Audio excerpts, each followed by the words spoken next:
はいどうも、ゴッツチャンネル GT ワークです。私ちょっと前に大容量ポータブル電源自作してみたり、普通に売ってるメーカー品のポータブル電源を測定してみたりしてたんですけど、今回すごいポータブル電源が出るってことで、サンプル品をですね、なんか使わせてもらえるってことになりましたので、実用量とか電気の波形とかいろいろ測定してみたいと思います。ただこいつそれだけじゃなくていろいろ面白い特徴もあるんでですね、そこら辺もいろいろ試してみたいと思います。あと今回紹介する電源とか測定に使っている機器とかは下の概要欄に詳細載せておきますので、もし興味がありましたら見てみてください。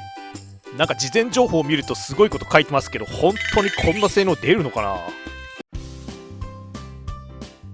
で今回紹介するのがこれ i4way T-Rex っていうポータブル電源ですね。でこいついろいろすごいんですけど、まず何がすごいのかと言いますと、はい、これ上開くようになってるんですけど、パカッと開けると中身空っぽです。いやダメじゃんって思った方いらっしゃると思うんですけども、実はこいつ交換式のバッテリーを中に入れて使うような構造になってます。ということはですね、普通に使っててバッテリー切れたらもう1個予備のバッテリー用意しとけばですね、その場でささっと交換してすぐに復活できるっていう構造なんですね。あとやっぱりバッテリーってどうしても使ってるとですね、へたってきたりするので、この構造だとバッテリーだけ入れ替えれば新品同様に復活するっていうような技が使えたりもしますね。ちなみにバッテリーは 1600W 時と 2000W 時がラインナップされてます。あ、言い忘れてた。でこいつのスペックなんですけども、定格出力 2000W、 最大出力 4000W で 1600W 時のバッテリーをなんと2時間で充電できる超高速充電機能で、あとは停電になったら家庭用コンセントとバッテリーを自動的に10ミリ秒以内に切り替えてくれるって UPS 無停電電源装置ですね。なんかもう思いつくやつ全部入りな感じですけども、ここら辺の機能も本当にそんなパワーが出せるのか、後で実証実験やっていきたいと思います。はい、じゃあまずは本体見ていきますかね。はい、まず正面なんですけど、下側にコンセントが23478、はい、8個ついてますね。で左上に 12V のシガーソケットとなんか挿すやつで、右側に USB の充電のやつですね。でタイプ C もついてますね。でここが充電用の AC100V 挿す穴と DC の入力を挿す穴がついてますね。で横はこんな感じになっていて、下にファンの風が出るところと横に手で持つところがついてますね。で裏側こんな感じですけど、特に何も触れるとこないですね。でこっち側も逆サイドとほぼ同じデザインですね。はい、でこいつ下にキャスターがついてるんですね。こんなくるくる回してもかなりスムーズに動かすことできますね。でこのキャスターロックがついているので、これを下にパチンとやると車輪が動かなくなります。ただこいつ車輪はロックされるんですけども、首はですねくるくる回るんで若干動き回ることできますね。なもんで車とかで運ぶときはなんかベッドちょっと固定しておいた方がいいかもしれないですね。はい、で付属のケーブル類ですけど、はい、これ AC100V の線ですね。で AC アダプターないじゃんと思ったらですね、これ直接 100V を本体に入れて充電するタイプです。これはこれで場所取らなくていいですね。で次のケーブルが車のシガーソケットから充電するためのコードで、次に入ってるのがこれソーラーパネルにつなぐコードですね。でこのケーブルよく見るともう最初から二股になっていて、2個ソーラーパネルつないでいいよっていう雰囲気に最初からなってますね。ちなみにこいつ重さを測ると 1600W 時のバッテリーを入れた状態で 23.2kg ぐらい、そこそこ重いですね。で本体だけだとだいたい 11kg ぐらいですかね。でバッテリー単体だと 12.2kg。2つに分裂してるとそれぞれを持つのは結構簡単そうですね。ということはこれ高いところに持ち上げるときとかは本体だけで一旦高いところに持ち上げた状態で後からバッテリーを持ってきて入れてドッキングさせると、こういう使い方をすると運搬するのも結構力がいらなくて大丈夫そうですね。これはこれでいいな。で次に入っていたのがこの丸っこいネジ、業界用語でアイボルトっていうんですけど、おそらくこれどっかにつけて固定するためのやつですね。あれこれどこにつくんだろう。なんだないな。はい、わかりました。ここのですね、ちょっと黒っぽいやつがですね、これ引っ張ったら取れるようになっていて、はい。で、ここの中覗くとですね、ネジ穴があって、ここにですね、さっきのボルトをくるくるとはめると OK みたいです。で、4箇所取り付けるとこんな感じですね。なんかすごいしっかりついてるんで、これ固定だけじゃなくてなんか使えないかな。あ、そうだ、ここに紐通して、いや、すごい楽なんだけど、なんか絵的にダメな気がするな。あと安全性も怪しいので、これ真似しない方がいいですね。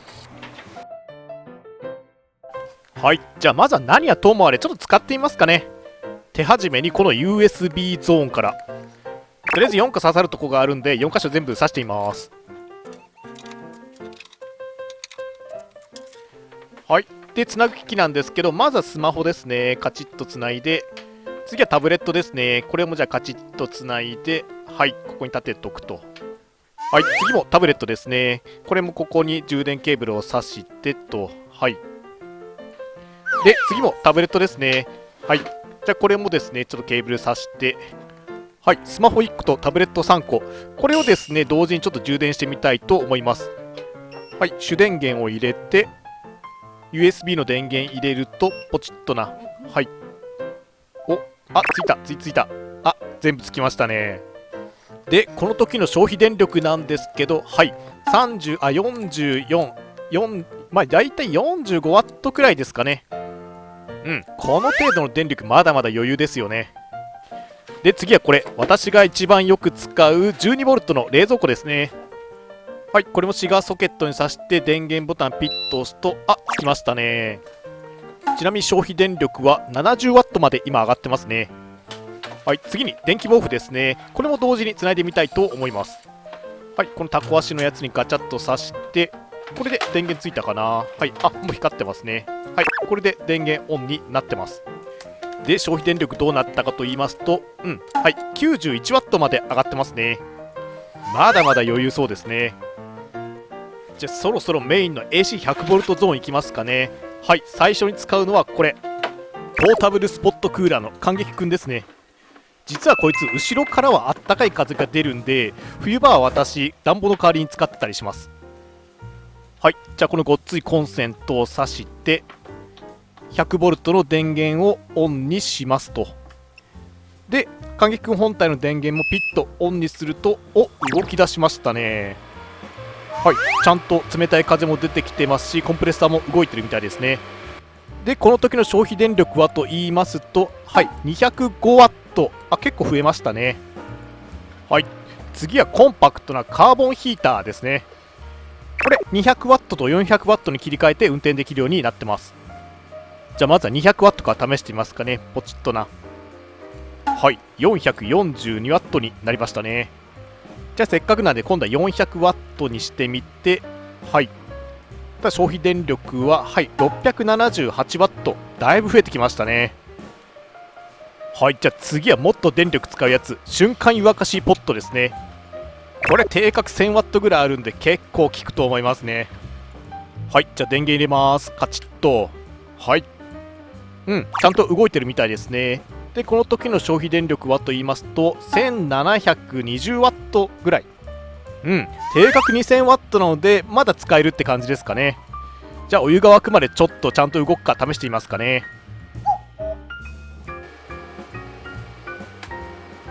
はい、カチッといったのでお湯が沸きましたね。はい、ちゃんと沸いてるかと言いますと、はい、中ボコボコで完全に沸騰してますね。もうちょっとギリギリ攻めれないかな。というわけで次は IH 調理器。これの設定によっては結構大電力流れるので、こいつもつなげて使ってみたいと思います。はい、で使うのはこのアルミ製のスキレット。これなんちゃらコートとかしてあったり IH 対応とかで結構使い勝手いいんですよね。じゃあここにですね、ちょっと適当に水を注いで電源をオンにします。ポチッとな。はい、なんか動いてるっぽい音がしてますね。はい、ちなみに無駄に180度設定で今動かしてます。で、この時の消費電力はと言いますと 1880W。 結構いい線まで来ましたね。果たしてこれがこのままちゃんと持続して動かすことできるか、ちょっと試してみますかね。さすが H 調理器、めちゃくちゃ早いっすね。キャンプ行ってお湯沸かすときは瞬間湯沸かしポットよりもこの IH 調理器持っていった方がなんか有能そうですね。はい、というわけで、はい、ポータブル冷蔵庫と、電気毛布ですね。それとスポットクーラーの感激くんで、それからカーボンヒーター 400W のやつですね。これも動いて、で、下でボコボコいっている IH 調理器ですね。これもフルパワーで使うことできて、でこっちタブレット3つとスマホ1個、これが今同時に全部動かせてる感じですね。こんだけいろんなもの使えればキャンプはもちろん余裕ですけど、 UPS の電源自動切り替え装置もついてるので、万が一の災害の備えっていう用途にもかなり適しているような気がしますね。はい、では気になる超高速充電試してみたいと思います。じゃあまずはほぼ空っぽになったバッテリーをセットしてと、はい、今 2% ってなってますね。はい、でこいつさっきも言いましたけど AC アダプターついてなくて AC100V 直接この中にぶち込むような仕様になってます。そうすることで大電力を流してバッテリーを急速充電できるっていうシステムみたいですね。ちなみにこれスーパー Q っていう独自技術らしいです。で早速充電していくんですけども、何ワット流れてるのか気になるのでワットチェッカー入れていきたいと思います。はい、じゃあつないでみます。カチッとな、はい、あ、表記がつきましたね。インプット 41W って出てますね。はい、で見てるとちょっとずつ増えてってるんで、これが時間が経つと一気に増えるんですかね。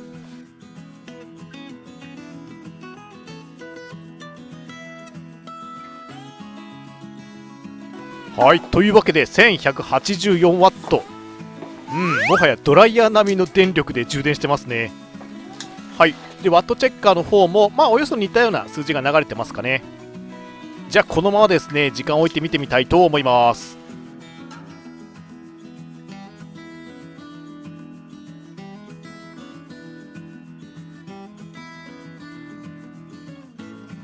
はい、2時間ぐらい経過しましたけども、充電終わってますね。いや、こんなに早く本当に充電できるとは思ってなかったですね。ちなみに充電するのに消費した電力はと言いますと、はい、累積電力 1.99kW というわけで 1.6kg のバッテリーを充電するのに 2kW 使ったので、変換効率としては 80% ぐらいですね。はい、で測定結果グラフにするとこんな感じですね。で横軸に経過時間分で、左の縦軸が累積充電電力ワット時、このブルーのラインですね。で右の縦軸が充電率、何%充電されたかっていう今度オレンジのラインですね。でこれ見ていくと、はい、120分でちょうど 100% 満タンまで充電できてますね。これスペック通りですね。でとはいえですね、このグラフよく見てみると、はい、実はですねこの100分ぐらいのところでもうほとんど充電終わってるんですね。だいたい 95% ぐらいかな。だから最短1時間40分ぐらいで、使えるレベルまでは充電できてるかなって感じですね。この短時間で充電できれば、朝キャンプ行こうと思った時に忘れてたとしてもすぐに充電完了できそうですね。はい、では次にですね、ここにいっぱいついている 100V の電気の波形がどうなっているのか見ていきたいと思います。使うのはこれオシロスコープですね。で波形なんですけど大きく分けて3種類あって、左から制限波、疑似制限波、区形波ってなっていて、制限波は家庭用コンセントに来ているすごい綺麗なやつですね。で疑似制限波と区形波は、制限波に近づけたくていろいろ努力してるんだけど綺麗じゃない波って感じですね。もちろん制限波はほぼ全てのもの動くんですけども、この疑似制限波と区形波は動かない製品が多かったり、たまに壊れたりします。はい、で今何やってるのかと言いますと、測定するために釘を刺してここから電力を取り出しているところですね。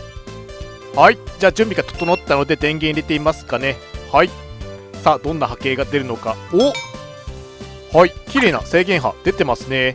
でこうやって拡大していっても変なガチャガチャとかない、かなり綺麗な波ですね。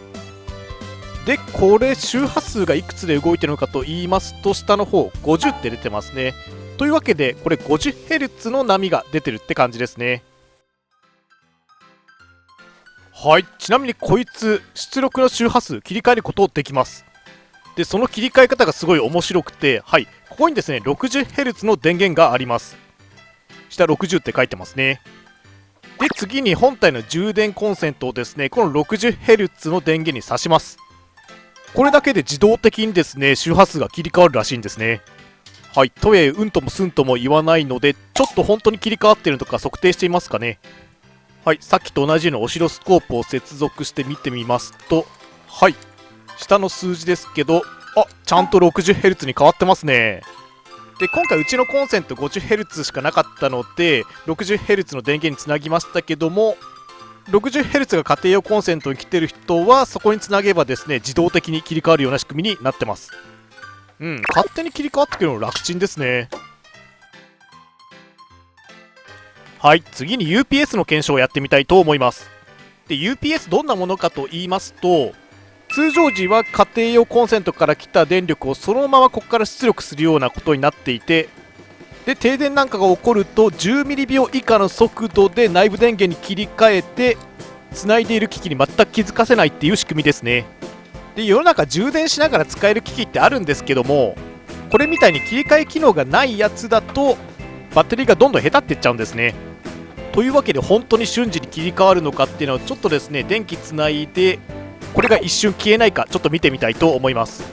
とはいえちょっと10ミリ秒以下っていうのはちょっと人間の目じゃ見えないので、これもですねオシロをつないで一緒に見ていきたいと思います。はい、じゃあ準備できてきましたので主電源の方抜いていますかね。よいしょ。はい、電気のちらつきはさっぱり分かりませんでしたけど、オシロの方ちょっと見ていますかね。はいはい、この真ん中からちょっと左のとこ波がちょっと欠けてるとこあると思うんですけど、ここが切り替わった瞬間ですね。ちょっとオシロの性能が悪くて見にくいんですけども、はい、下の左から2番目のデルタ T っていうとこですね。ここ見てみるとマイナス5ミリセックというわけで10ミリ秒以内で切り替わってますね。これだけ瞬時に切り替わってくれれば停電が起きた時でもパソコンのデータがぶっ飛ぶっていうことがなくなりそうですね。はい、じゃあ次はですね実際に何ワット時使えるのかっていう実用量を測定してみたいと思います。使うのはこれ積算電力量計ですね。まずはこれを本体の 12V に挿して、はい、これで電力量計の電源入りましたね。はい、今 14.05V で、はい、まだ使ってないので下の方は全部ゼロになってますね。じゃあこれにポータブル冷蔵庫をつないでみます。はい、ただ電力量計どうなったのかと言いますと、はい、下から2番目の右側 42W ぐらい今使ってるって感じになってますね。はい、じゃあ冷蔵庫の設定温度はマイナス5度ぐらいにしてこのまま時間を置いて見ていきたいと思います。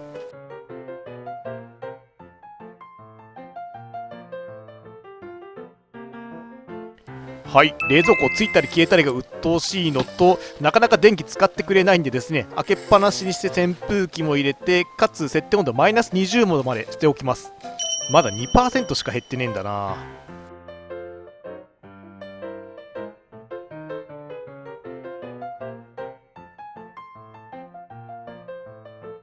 はい、冷蔵庫全開にしてもなかなか減らないんで、ちょっとですねすごい明るいライトをつけてみたいと思います。よし、これでついたかな。はい、うお、めっちゃ明るいですね。ちなみにこの時の消費電力はと言いますと、だいたい 70W くらいですかね。で本体の方もだいたい 70W くらい出てる感じですね。この状態でまた時間を置いてみたいと思います。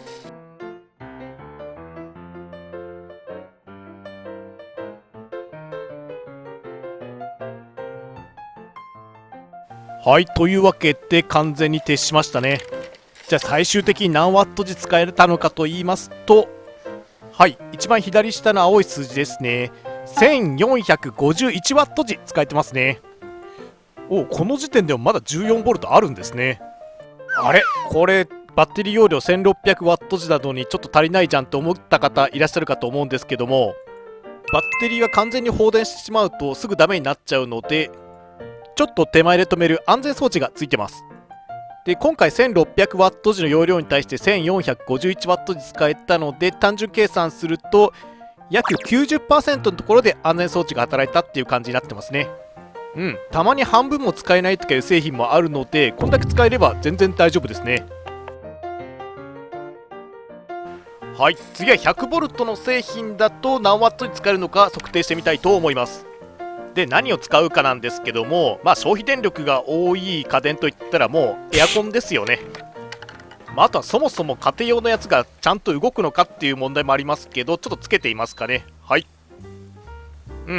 すぐには風出ないですけど、特にエラーとか起きてなくて動いてるみたいですね。じゃあこのまま時間を置いて見ていきたいと思います。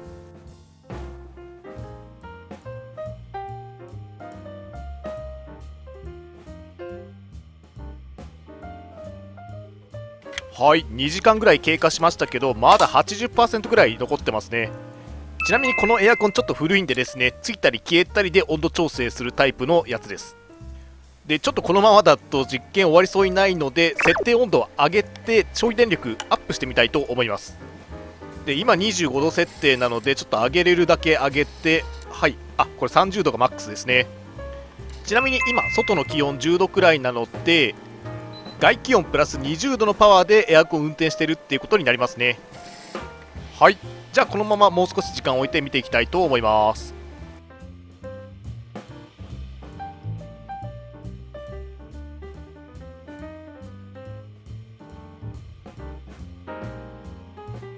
うわ、部屋がめちゃくちゃ暑い。もう止まってますかね。では何ワット時使えたのかと言いますと、もう1個、はい、 1.28kW 時なので 1280W 時使えたってことになってますね。はい、これもさっき 12V でやった時より容量減ってるじゃんと思ってる方いらっしゃるかと思いますけども、電圧を変換するときはどうしても変換ロスっていうのが発生してしまいます。ちなみに 12V の時 1451W 時使えたので、変換効率を計算すると 88%。世の中 80% 前後の製品が多いので、この値はかなりいいですね。はい、結果をグラフにまとめるとこんな感じですね。横軸に経過時間と縦軸に瞬間消費電力、このブルーのラインですね。で右の縦軸に残量ですね、このオレンジのラインですね。で最終的にエアコン何時間使えたのかと言いますと、はい、5時間36分使えてますね。でただですね、これ途中で設定温度上げちゃったので、はい、この左のラインが設定温度25度で使ってた時で、この右のゾーンが設定温度30度で使ってた時ですね。で瞬間消費電力見ると、やっぱり30度の方がいっぱい電力使っているような感じで、残量の減りも早いですね。でじゃあこんな無茶苦茶な使い方せずに普通に25度で使ったらどうなのよってことなんですけども、はい、この線をですねずーっと延長していくと、ここら辺まで使えそうだと。でここ何時間なのかと言いますと、はい、ちょうど10時間ぐらいですね。でただですね、これもちろん外気温の変化とか家の断熱性能、エアコンの性能で全然変化するので、目安ですけども、気温をですね25度に維持するだけであれば10時間ぐらい使えそうな雰囲気ですね。10時間室温を維持してくれるんであれば、突然の災害とかで停電したとしても、熱中症とか凍死とかそういうのを防ぐことできるんじゃないでしょうかね。はい、では次はソーラー充電を試してみたいと思うんですけど、こいつ実は 600W まで入れることができます。ただ私持ってるのは激安の 200W のソーラーパネルしかなかったので、これつないでちょっと充電できるか実験してみたいと思います。で接続方法は簡単。こいつチャージコントローラー内蔵されてますので、ソーラーパネルからの線を直接ここにつなげばもう OK ですね。で発電能力はと言いますと、はい、128W 充電できてますね。でこの数値なんですけども、私がちょっと前の動画で実験していた高効率 MPPT チャージコントローラーとほぼ同じ値が出てますね。ちなみにこれ照度計ですけども、明るさもその時と大体同じくらいの明るさになってますね。はい、ちょっともう影が落ちてこの場所で充電するの難しそうですけども、はい、2時間で 14% まで充電できてますね。おそらく純正のパネル 600W 分つないで充電するとめちゃくちゃ早く充電できるかと思います。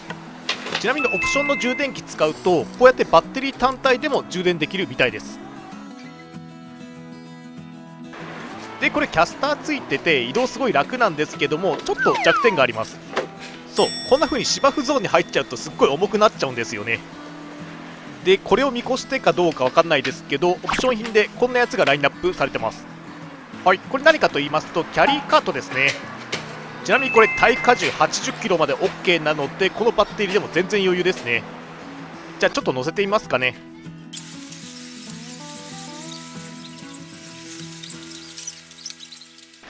はい、乗せ終わるとこんな感じなんですけど、斜めにして芝生の上でもこうやって簡単に引っ張っていけますね。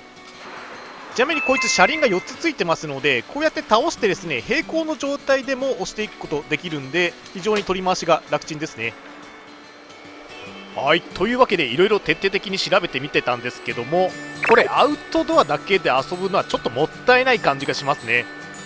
でこんだけ機能満載だと、どちらかというとアウトドアにも持ち出すことができる非常用電源って言った方が正しいのかもしれないですね。はい、これからもですねこの続きとか他にもいろいろ面白いものを作っていこうと思いますので、もしよかったらチャンネル登録の方よろしくお願いします。